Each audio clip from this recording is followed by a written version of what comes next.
رافضی شیعوں میں رافضی وہ ہوتے ہیں جو ابو بکر و عمر و عثمان کو مطعون کرتے ہیں، ان کے بارے میں نازیبہ الفاظ استعمال کرتے ہیں، اور عائشہ صدیقہ رضی اللہ تعالی عنہ کو متہم کرتے ہیں، یہ رافضی کہلاتے ہیں۔ اور یہ رافضی جو ہیں اس میں کوئی شک نہیں، گمراہ ہیں، منحرف ہیں، مجرم ہیں۔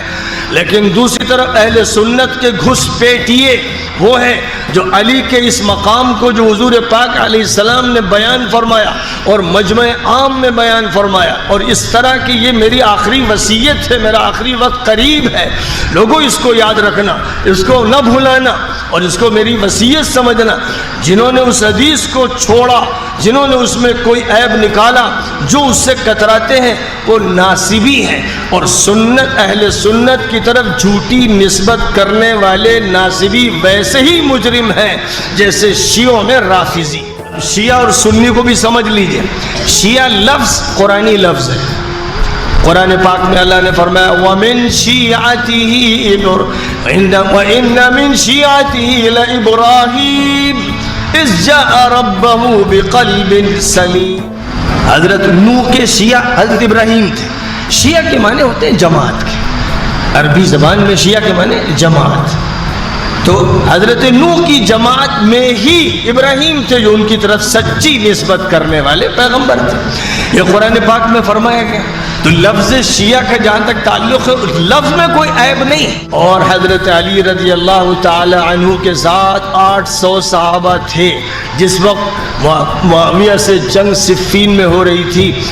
اور باغیوں میں کے گروہ میں مشکل سے 7-8 صحابہ تھے جو باغیوں میں شمار کیے گئے، نبی پاک علیہ السلام کی زبان مبارک سے جن کے لیے یہ لفظ استعمال کیا گیا کہ وہ باغیوں کا گروپ ہے۔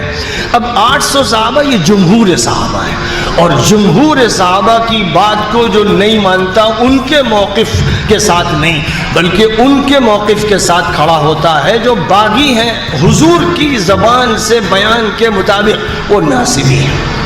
اور حضور صلی اللہ علیہ وسلم نے حضرت علی سے فرمایا تھا، علی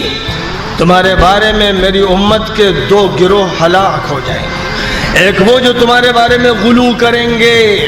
جو رافضی بن گئے، ایک وہ جو تم سے نفرت کریں گے، تمہارے خلاف بات کریں گے، تمہارا حق ماریں گے، وہ ناسبی ہیں۔ تو ناسبیوں کو عام طور پر لوگ نہیں جانتے، کیونکہ ہمارے یہاں ہوا یہ کہ جن کو اہل سنت کہا جاتا ہے ان کے یہاں صرف ایک ہی بات چلائی گئی کہ شیعہ اور رافضی، شیعہ اور رافضی، اور اس میں بھی بات صحیح نہیں کہی گئی کہ لفظ شیعہ تو حضرت علی کے ساتھ تمام صحابہ کے لیے استعمال کیا گیا، جتنے صحابہ تھے بڑے بڑے جلیل القدر صحابہ ان سب کو شیعۃ علی کہا گیا، یعنی علی کی جماعت، وہ حضرت علی کے ساتھی تھے۔ تو جو اصحاب علی کا لفظ ہوتا یا جماعت علی کا لفظ ہوتا اس کے لیے شیعۃ علی استعمال کیا گیا۔ اب نتیجہ یہ ہوا کہ جن لوگوں کے دماغوں میں رافضیت اور شیعیت خلط ملط ہو گئی، انہوں نے حضرت علی کے ساتھ جو صحابہ تھے اور حضرت علی کے ساتھ جو تابعین تھے ان کو بھی نعوذ باللہ مجروح کر دیا۔ یہ ناسبی لوگ ہیں۔ لوگوں کو یہ معلوم ہونا چاہیے کہ ناسبیت بھی ویسے ہی فتنہ ہے جیسے رافضیت ہے،